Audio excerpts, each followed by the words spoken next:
बिस्मिल्लाहिर्रहमानिर्रहीम। अस्सलाम वालेकुम नाज़रीन, आप यूट्यूब चैनल देख रहे हैं। मैं इमरान ख़ान हूँ। मैं आपसे कुछ बड़ी अहम मालूमात शेयर करना चाहता हूँ और गेम किस तरफ जा रहा है और कौन लोग इसे चला रहे हैं, ये चीज़ें मैं आपके सामने अभी रखता हूँ। देखिए, पाकिस्तान के शहरी इस वक्त इलेक्शन मांग रहे हैं। जहाँ पे भी सर्वे हुआ, लगभग 75% से ज़्यादा लोग ये कहते हैं कि पाकिस्तान में फ़ौरी तौर पे इंतखाबात करवाए जाएँ। इसका मतलब है पाकिस्तान की अक्सरियत या 3/4 पाकिस्तानी या हर 4 में से 3 पाकिस्तानी ये चाहते हैं कि फ़ौरी तौर पे पाकिस्तान में इंतखाबात हों। अब इंतखाबात के रास्ते में रुकावट डाली जा रही है, तो पाकिस्तानियों ने इस रास्ते को कैसे खुलवाना है ये मैं आपको बताता हूँ। देखिए, इंतखाबात रोके कैसे जाएंगे? गवर्नर तारीख नहीं देंगे, इलेक्शन कमीशन गवर्नर से तारीख मांगेगा, अदालत इलेक्शन कमीशन को बुलाएगी, तो इलेक्शन कमीशन अदालत को कहता है कि जी हमारे पास तो इख्तियार नहीं है, गवर्नर हमें तारीख देगा। गवर्नर को बुलाएंगे तो गवर्नर हालात का बहाना लगाएगा और गवर्नर मुख्तलिफ़ कानूनी पेचीदगियों का फ़ायदा उठाने की कोशिश करेगा। ये बार बार अपीलों में जाएंगे, इस मामले को लटकाएंगे, दूर तक ले जाने की कोशिश करेंगे, लेकिन इंतखाबात से भागते रहेंगे। अब इंतखाबात होने कैसे हैं? अल्टीमेटली इसके अंदर अदालत को रोल प्ले करना पड़ेगा। फ़र्ज़ कीजिए सदर पाकिस्तान ये कह देते हैं कि इंतखाबात करवाए जाएं, तो सदर पाकिस्तान के कहने के बाद भी ये मामला इसलिए अदालत में जाएगा कि क्योंकि तमाम स्टेक होल्डर्स इंतखाबात करवाने से भागेंगे। मैं आपको बता देता हूँ कि जनरल बाजवा के जो सहूलतकार थे, जिन्होंने उनके साथ मिलकर रजीम चेंज ऑपरेशन किया, उनमें बहुत सारे लोग आज भी मौजूद हैं और वो इंतखाबात से इसलिए भाग रहे हैं कि उनको पता है कि जिस आदमी का रजीम चेंज करके हमने उसको हुकूमत से निकाला, इंतखाबात के नतीजे में वही शख्स वापस आ जाएगा और हमारी नौकरियां ख़राब हो जाएंगी। इस वजह से वो पूरा जोर लगा रहे हैं कि इंतखाबात ना हो। पीडीएम की जमातें, उन्हें ये पता है कि जो उन्होंने इस मुल्क के साथ कर दिया है, जो महंगाई उन्होंने बढ़ाई है, यानी इमरान खान साहब ने कीमतें कम की थी आईएमएफ के इसी मुआहदे के मुताबिक, और आईएमएफ की जितनी रिपोर्टें थीं, वर्ल्ड बैंक की रिपोर्ट्स थीं, मूडीज़ की रिपोर्ट्स थीं, आलमी रेटिंग एजेंसीज ये कह रही थी कि ये मुल्क टेक ऑफ कर रहा है। उन्होंने कहा कि पाकिस्तान की जो इकॉनमी है वो सस्टेनेबल है, वो तरक्की कर रही है और वो ठीक सिमत में पाकिस्तान आगे बढ़ रहा है और ये चलता रहेगा। ये उन्हें लगता था जो आलमी इदारे थे। लेकिन उसके बाद जब से ये हुकूमत बनी है, इन्होंने लगातार पब्लिक पे बोझ डाला है। पहले बोझ डालते रहे मिफ्ता इस्माइल डार साहब ने, बड़े बड़े दावे किए कि मैं आऊँगा और बोझ अपने कंधों पर उठा लूँगा, लेकिन डार साहब ने आकर गरीब की कमर तोड़ दी और ज़्यादा बोझ डाला और ज़्यादा गरीब को परेशान किया। अब मरीम नवाज़ बैठकर लतीफ़े सुना रही हैं टीवी चैनल्स के ऊपर। उनका ये कहना है कि डार का ये गुनाह है कि वो कीमतें कम करता है, और वो ये कह रही है कि शौकत तरीन कीमतें बढ़ाते थे, डार कम करते हैं। हद हो गई वैसे। यानी शौकत तरीन के ऊपर सबसे बड़ा इल्ज़ाम रजीम चेंज ऑपरेशन के वक्त मरीम नवाज़ और इनकी पार्टी का ये था कि इन्होंने 10 रुपये क्यों सस्ता किया पेट्रोलियम मसनूआत को। इनके ऊपर जो सबसे बड़ा इल्ज़ाम था वो ये था कि इन्होंने पेट्रोलियम मसनूआत को, यानी डीज़ल को और पेट्रोल को सस्ता क्यों किया, और इन्होंने बिजली की कीमत कम क्यों की। सबसे बड़ा इल्ज़ाम शौकत तरीन पर यह था कि इसने कीमतें कम कर दी हैं और उन्होंने उसका पैसा भी मैनेज कर लिया था। लेकिन ये कह रहे हैं कि उनके ऊपर, अब ये कह रहे हैं, पहले ये कहते थे कि वो कीमतें कम की, ये इल्ज़ाम था, अब कह रहे हैं जी वो तो बढ़ाता था। और डार साहब, जिनके लिए पूरा पाकिस्तान गवाही दे रहा है कि इसहाक डार ने तबाही फेर दी है, 2 हफ्तों में 50 रुपये से ज़ायद पेट्रोलियम मसनूआत की कीमतें बढ़ा दी हैं। ऐसी तबाही पाकिस्तान की तारीख में किसी ने नहीं फेरी। डॉलर को 270 तक तकरीबन पहुंचा दिया है। ऐसी तबाही पाकिस्तान की तारीख में किसी ने नहीं फेरी। मरीम नवाज़ कह रही है कि वो तो सस्ती कर रहे हैं चीज़ें, और डार साहब रिलीफ देते हैं तो ये उनका गुनाह है। कौन सा रिलीफ दिया है? मरीम नवाज़ साहबा को कभी मेरे ख्याल में अपने घर का सौदा लाने का इत्तफाक नहीं हुआ। उन्हें आइडिया नहीं है कि बाज़ार में चीज़ें किस भाव पे बिकती हैं। वो जो गरीब लोग बेचारे दुकान पे जाते हैं, उनसे पूछें कि वो आटा कितने का ले रहे हैं। 55 रुपये वाला आटा जो बहुत महंगा होता था, आपके दौर में डार साहब बहुत सस्ता बेच रहे हैं, 150 रुपये तक का। चीनी महंगी बिक रही है, घी महंगा बिक रहा है, दालें महंगी बिक रही हैं, हर चीज़ महंगी से महंगी बिकती चली जा रही है। और दौर किसका है? डार साहब का। तो लोग बेवकूफ़ नहीं बनेंगे।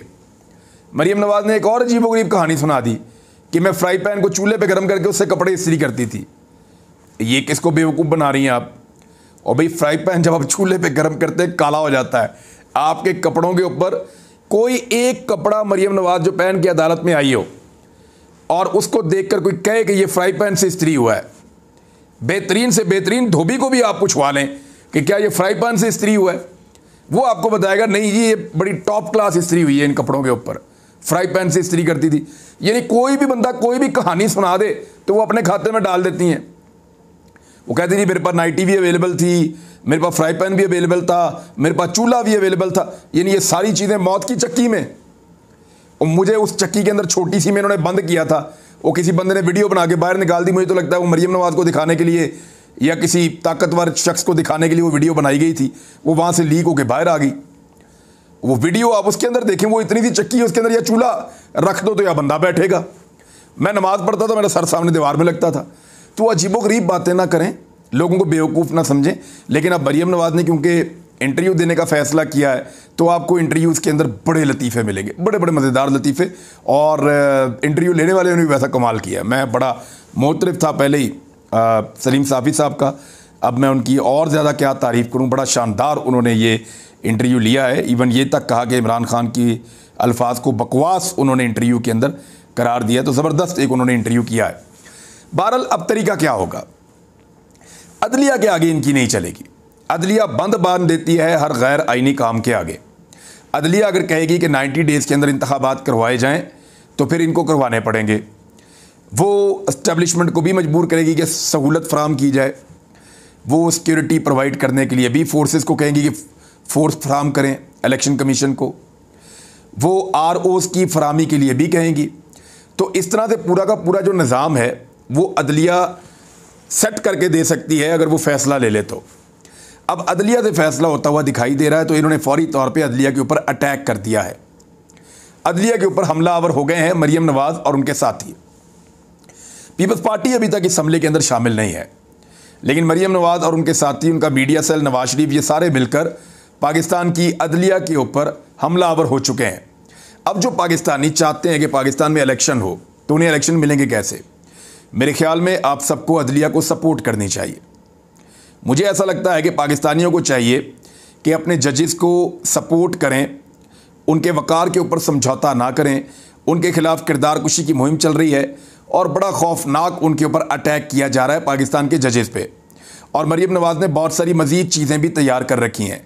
तो आने वाले दिनों में वो एक भरपूर किस्म का पाकिस्तान की जुडिशरी के ऊपर हमला करेंगे। और इनकी तारीख है, नवाज शरीफ ने पहले भी सुप्रीम कोर्ट ऑफ पाकिस्तान पे हमला किया था।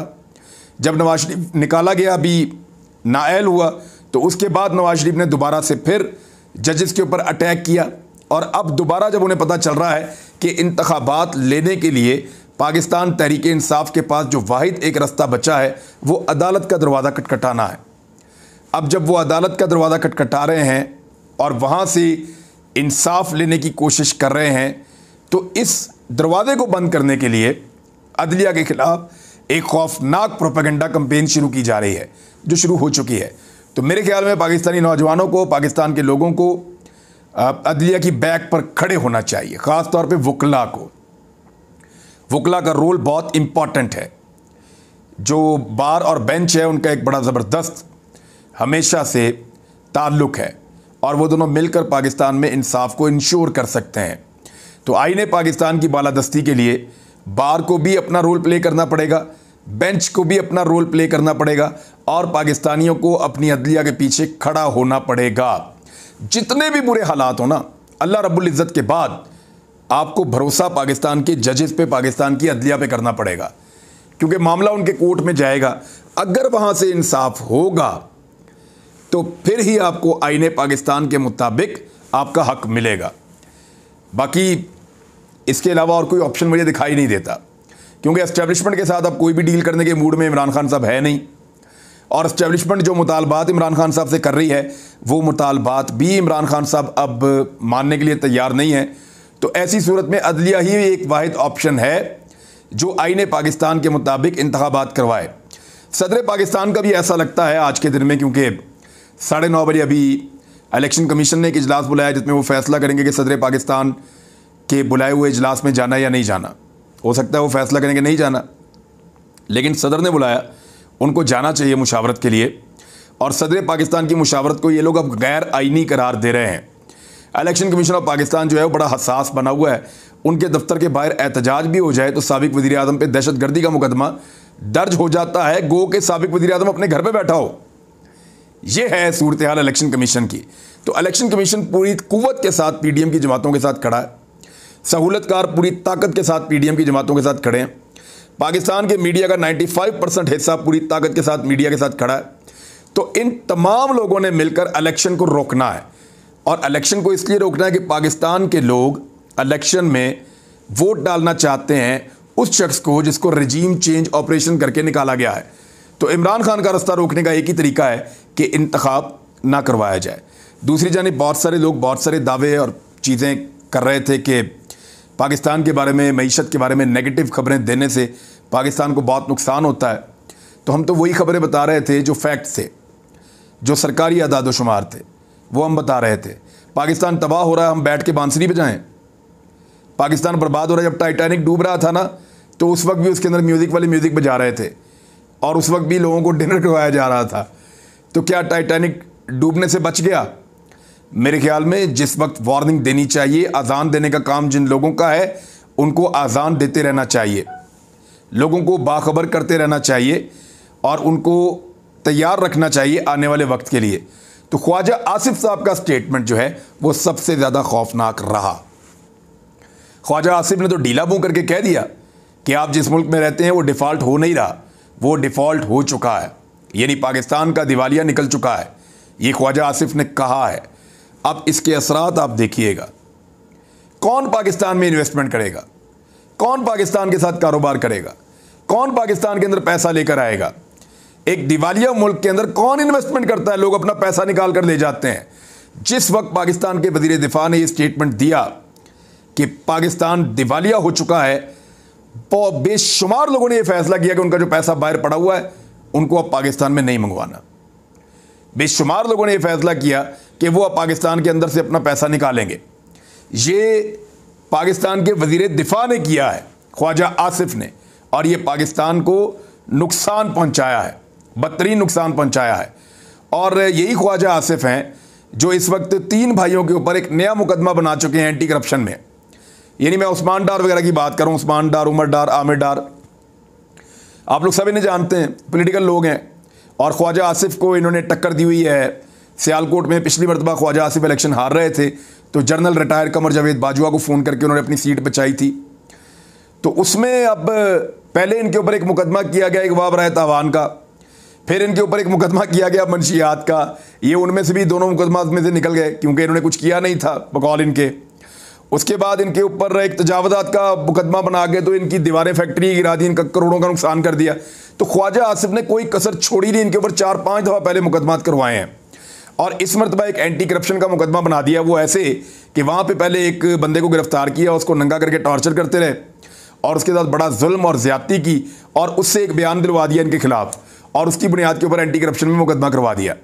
अब एंटी करप्शन आपको पता है इस वक्त मोहसिन नकवी के कंट्रोल में है, और मोहसिन नकवी किसके कंट्रोल में है आप सब अच्छी तरह जानते हैं। आप सबको पता है कि मोहसिन नकवी किसका आदमी है और रजीम चेंज ऑपरेशन में उसका क्या किरदार था। बहरहाल आप इससे ज़्यादा मुझे कुछ कहना नहीं चाहिए, लेकिन उस्मान डार वगैरह के ऊपर पहले भी इस तरह की चीज़ें आई हैं, दोबारा आ रही हैं, और बहुत सारे लोगों पे और भी आ रही हैं। वैसे भी जेल भरो तहरीक का मौसम है तो ये सारे गिरफ्तार तो होना ही है इन सब ने। कराची के मनाजिर हमने देखे, हज़ारों लोग जोक दर जोक इंसाफ हाउस कराची में आ रहे हैं और अपनी रजिस्ट्रेशन करवा रहे हैं गिरफ्तारी देने के लिए। इमरान खान को 200-200 लोग चाहिए हर शहर से, लेकिन हज़ारों की तादाद में लोग आकर अपनी रजिस्ट्रेशन करवा रहे हैं कि हम गिरफ्तारी देना चाहते हैं, हमने गिरफ्तारी देनी है। ये है सूरत हाल पाकिस्तान तहरीक इंसाफ के लोगों की। और जेल भरो तहरीक को नाकाम कैसे बनाना है, अब अव्वल तो ये फैसला किया गया है कि बंदे गिरफ्तार ही नहीं किए जाएंगे। तो जब नहीं गिरफ्तार करेंगे तो बंदे बैठ जाएंगे वहाँ पे, फिर उनको आप लाठी चार्ज करके उठाएंगे या गिरफ्तार करेंगे, क्या करेंगे? वाटर कैनन से उठाएंगे। अब सूरत बहुत अजीब होने वाली है और ये पता चलेगा बुध वाले दिन से कि पाकिस्तान तहरीक इंसाफ की हिकमत अमली क्या होती है और बाकी लोगों की हिकमत अमली क्या होती है। बहरहाल IMF के चुंगल में पाकिस्तान को अच्छी तरह इसहाक डार साहब ने फंसा दिया है और इमरान खान साहब ने एक और मुतालबा किया, वो भी मैं आपको बता देता हूँ। डॉक्टर यास्मीन राशिद को अपने साथ बिठाकर उन्होंने एक प्रेस कॉन्फ्रेंस की और उन्होंने कहा कि CCPO लाहौर के साथ जो उनकी गुफ्तगू हुई है, इनकी ऑडियो जो लीक हुई है, अव्वल तो पता किया जाए कौन रिकॉर्ड कर रहा है। इमरान खान साहब ने कहा कि 2-3 एजेंसीज हैं जो ये कर सकती हैं, उनके पास ये सहूलत है, तो वो ये रिकॉर्डिंग कर रहे हैं और उसके बाद वो इसको लीक कर रहे हैं, तो सुप्रीम कोर्ट ऑफ पाकिस्तान को इसका नोटिस लेना चाहिए। अच्छा, इसमें डोगर साहब ने एक बात की है, उन्होंने कहा हमारे बंदे वहाँ बैठे हुए हैं। अब इसको ऐसे अभी तक फैसला नहीं आया, जब तहरीरी फैसला आएगा तो उसके लिए हमारे बंदे वहाँ बैठे हुए हैं। वो ये बता रहे थे कि उनके वकला या ऐसी टीम वहाँ बैठी हुई है जो तहरीरी फैसले का इंतज़ार कर रही है, जब वो आएगा तो वो फैसला हासिल करने के बाद ला के देंगे। अब उसको PMLN ऐसे पोर्ट्रे कर रही है कि जैसे डोगर साहब ये कह रहे हैं कि वो जज हमारे बंदे हैं, वो बैठे हुए हैं। यानी अदलिया की इससे ज़्यादा तज़हीक क्या हो सकती है जो कंटिन्यूसली PMLN और मरीम नवाज का मीडिया सेल कर रहा है अपने सहूलतकारों के साथ मिलकर। और एक और बारीक वारदात आपको मैं बताऊं, ये जो लोग हैं ना, जो आजकल पाकिस्तान की एस्टेब्लिशमेंट की और सहूलतकारों की आंखों का तारा बने हुए हैं और उनके साथ मिलकर ये सारी गेमें कर रहे हैं, बहुत जल्दी इन सब की तबीयत साफ़ होने वाली है। एस्टेब्लिशमेंट की ख़ास तौर पे पाकिस्तान की एस्टेब्लिशमेंट और सहूलतकारी फराहम करने वाले जो लोग हैं, इनकी तबीयत साफ़ होने वाली है। वजह यह है कि मरीम नवाज और नवाज शरीफ इनको वहाँ ले जाके मारेंगे जहाँ इनको पानी भी नहीं मिलेगा। उन्होंने पूरा इनको अपने चुंगल में फंसा लिया है और अब आप देखिएगा थोड़े दिन के बाद एस्टेब्लिशमेंट का तमाशा लगेगा इन्हीं जमातों के हाथों से और फिर बड़ा मज़ा आएगा। मज़ा इसलिए आएगा कि इमरान खान साहब और पंजाब के लोग पहले ही फैसला कर चुके हैं और आप जानते हैं पंजाब पाकिस्तान के 3 सूबों के अंदर एस्टेब्लिशमेंट की पहली हालत बहुत पतली थी। गिलगित बल्तिस्तान के लोग भी शिकवे करते थे और कश्मीर के अंदर भी हालात आपको पता है। तो रह गया था पंजाब। पंजाब के अंदर PMLN ने पहले एक वोट को इज्जत दो का नारा लगाया था और अब इमरान खान साहब ने बाकी कसर निकाल दी है। तो एस्टेब्लिशमेंट का पाकिस्तान में मुझे नहीं लगता कि कोई मुस्तकबिल है। इनके जितने बड़े मर्जी कॉरपोरेट इंटरेस्ट हों, ये जितने मर्जी बड़े कारोबार कर लें, ये जितनी मर्जी बड़ी जायदादें बना लें, ये सारा कुछ इनसे छिनेगा, इसलिए कि ये पब्लिक की अमानत है, ये पाकिस्तान के लोगों की चीज़ें हैं। तो नादरीन, ये वक्त बहुत करीब है और हम सब इंशाल्लाह देखेंगे। अब तक के लिए इतना ही। अपना ख्याल रखिएगा, अपने इस चैनल का भी। अल्लाह हाफ़िज़।